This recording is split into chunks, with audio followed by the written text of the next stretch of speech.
4 ऐसी खतरनाक हसीनाएं जिनके होठों के प्यार में अंडरवर्ल्ड डॉन भी पागल हो गए थे। नंबर 1, ममता कुलकर्णी।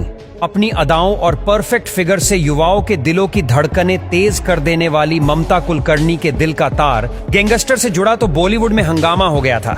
उन्होंने अपने करियर में बेहद ही कम फिल्मों में ही काम किया था, लेकिन उन फिल्मों में अपनी एक्टिंग से उन्होंने सभी को दीवाना कर दिया था।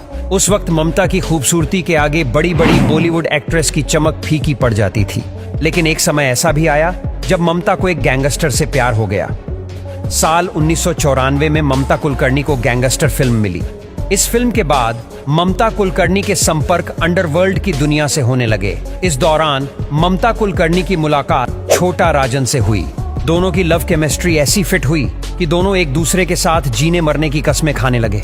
हालांकि छोटा राजन बाद में भारत छोड़कर दुबई चला गया और उसकी माशूका ममता भारत में अकेली पड़ गई। इसके बाद ममता की जिंदगी में एंट्री हुई विजयगिरी आनंदगिरी गोस्वामी उर्फ विक्की की।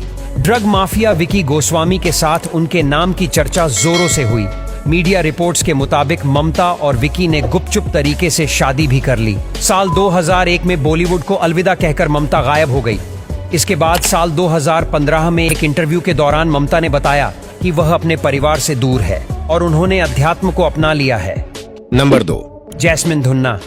फिल्म वीराना में खूबसूरत चुड़ैल बनकर युवाओं का पुर्जा पुर्जा हिला डाला था एक्ट्रेस जैस्मिन ने। सिर्फ युवा ही नहीं बल्कि जैस्मिन की बोल्डनेस और हुस्न के जाल में अंडरवर्ल्ड डॉन ऐसा फंसा कि प्यार में लट्टू ही हो गया। पूरा अंडरवर्ल्ड के भाई का दिल गार्डन हो गया।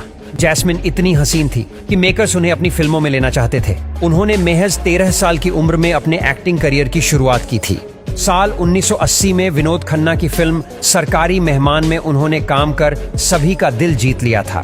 लेकिन जब खूबसूरती ही किसी के लिए अभिशाप बन जाए तो क्या ही कह सकते हैं। ऐसा ही कुछ जैस्मिन के साथ भी हुआ। दरअसल फिल्म वीराना के दौरान ही अंडरवर्ल्ड डॉन दाऊद इब्राहिम की नजर जैस्मिन पर पड़ी। वह उसकी खूबसूरती का दीवाना हो गया। दाऊद जैस्मिन के पीछे हाथ धोकर पड़ गया। दाऊद जैस्मिन से शादी करना चाहता था और मना करने पर वह उसे धमकाने लगा। जैस्मिन काफी डर गई थी और इसी वजह से रातों रात इंडस्ट्री छोड़कर वह कहीं गायब हो गई। नंबर 3, मोनिका बेदी। एक वक्त था जब मुंबई में हाजी मस्तान, करीम लाला, दाऊद इब्राहिम, अब्बू सलेम और छोटा राजन का खौफ हुआ करता था। बॉलीवुड से हर डॉन का कनेक्शन रहा है। साल 1998 में दुबई में एक इवेंट में पहली बार मोनिका बेदी पर अब्बू सलेम की नजर पड़ती है। पहली ही नजर में वह इस खूबसूरत एक्ट्रेस पर अपना दिल हार जाता है।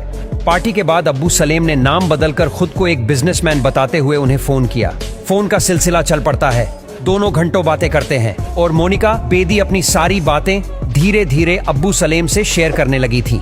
मोनिका को अब्बू की आवाज में इतनी कशिश लगती कि उसके फोन का वह इंतजार करती रहती।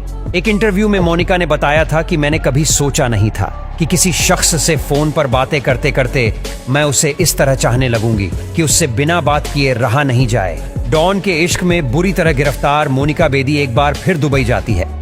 इस बार अब्बू सलेम ने उसे अपना सही नाम बताया, लेकिन प्यार में डूबी एक्ट्रेस को इसकी परवाह नहीं थी। अब्बू मोनिका की बहुत केयर करता था और यह भी एक वजह थी कि वह डॉन को बेहद चाहने लगी थी। इसी दौरान अब्बू सलेम पर जब कानून का शिकंजा कसने लगा तो दुबई छोड़ अमेरिका में रहने लगा। इस दौरान मोनिका भी उसके साथ में ही रहने लगी। मोनिका अब्बू के लिए खाना बनाती, कपड़े धोती, बर्तन साफ करती। ये बात मीडिया की सुर्खियों में कई दिनों तक छाई रही। हालांकि मुंबई ब्लास्ट में अब्बू का हाथ था, जिसके बाद पुर्तगाल पुलिस ने फर्जी दस्तावेज के आधार पर उनके देश में एंट्री करने पर मोनिका और अब्बू सलेम को गिरफ्तार कर लिया गया था। बाद में अब्बू जेल में बंद रहा और मोनिका ने उसे छोड़कर अपनी नई जिंदगी की शुरुआत की।